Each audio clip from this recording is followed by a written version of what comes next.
Good morning. सुबह के 4 बज रहे, बट दैट्स ओके।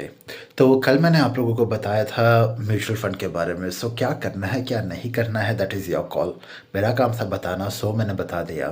बट अगर अकॉर्डिंग टू दैट वीडियो, अगर म्यूचुअल फंड सही नहीं है तो क्या है? Where should you invest your money so that it can stay safe? देखो, वो करो जो हमारे बाप दादा करते थे, दादा परदादा करते थे। Traditional style of investing and saving your money. तो सबसे पहला है, आप इन्वेस्ट कर सकते हैं गोल्ड में। गोल्ड भी फिजिकल गोल्ड, ठीक है? जाके कोई ईटीएफ या म्यूचुअल फंड के गोल्ड में मत डाल देना। ऑनलाइन गोल्ड मत खरीदना, फिजिकल गोल्ड। और वो भी मैं तो कहूँगा कि गोल्ड कॉइन या गोल्ड बार खरीदो, 5 ग्राम या 10 ग्राम के, 1-2 ग्राम में मत जाना। और ज्वेलरी तो लेना ही मत, jewellery is not an investment.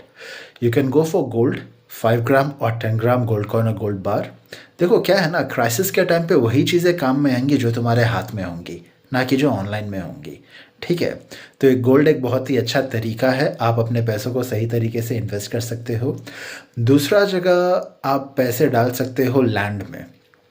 पता है, पुराने फिल्मों में कहा जाता है कि ज़मीन हमारी माँ होती है। सही बोला है, क्योंकि ज़मीन कभी धोखा नहीं देती। Exactly exactly। तो अगर आप इन्वेस्ट करना चाहते हो तो ज़मीन वाले घर पे इन्वेस्ट करो, फ्लैट्स नहीं। वो जो हवा में लटकते हैं ना, they are very bad investment. Trust me, they are going to crash like anything. तो पैसे वहाँ पे डालो जो ज़मीन वाला घर होता है, या एग्रीकल्चरल लैंड में डालो, खेत खरीदो, या फिर वो खरीदो जहाँ पे फ्रेश वाटर हो। तो that is also a very good investment. देखो क्या है ना, जो ज़मीन वाला घर होता है, हो सकता है घर की कीमत कम हो जाए, बट वो ज़मीन की कीमत हमेशा बढ़ती ही रहती है।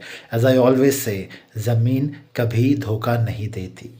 और अगर आप स्टॉक्स में इन्वेस्ट करना चाहते हो, हाँ देखो, ये कहना बिल्कुल भी गलत नहीं है कि स्टॉक मार्केट ने बहुत लोगों को अमीर बनाया है। राधा किशन दमानी हो गए, राकेश झुनझुनवाला थे, उनकी वाइफ रेखा झुनझुनवाला है, विजय केडिया है, ऐसे बहुत सारे बिलियनियर इन्वेस्टर्स हैं। उन लोगों ने डायरेक्ट स्टॉक्स में इन्वेस्ट किए थे, म्यूचुअल फंड में नहीं।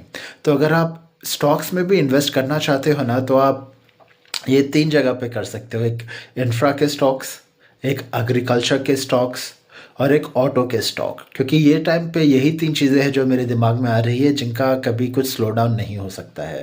देखो, हर एक चीज़ का एक फ़ेज़ आता है। जैसे आईटी था, अब आईटी का फ़ेज़ गया, अब एआई आया है, आईटी सेक्टर इज़ गॉन। तो आईटी स्टॉक्स में तो पैसे डालने का मतलब है नहीं। इंफ्रा इज़ गुड, बिल्डिंगें बनना बंद नहीं होंगी, ज़मीन पे घर बनना बंद नहीं होंगे। एग्रीकल्चर, ये तो आगे बहुत बूम होगा। एंड ऑटोज़, गाड़ियाँ बनना बंद नहीं होंगी। समझ रहे हो आप मैं क्या कहना चाह रहा हूँ?